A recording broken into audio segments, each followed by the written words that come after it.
Somebody once asked me, when is the perfect time to start a business? That's a really hard question to answer.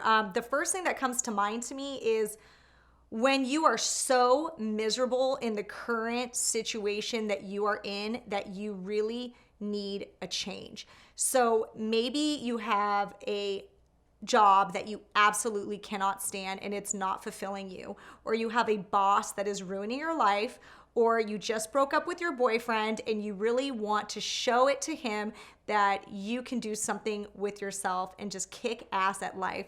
When you have revenge or you have your back against the wall, I would say those are the best times to do something crazy and ambitious like starting a business. I know that for me, that was always what motivated me in my life. So I imagine that that might motivate a lot of other people as well.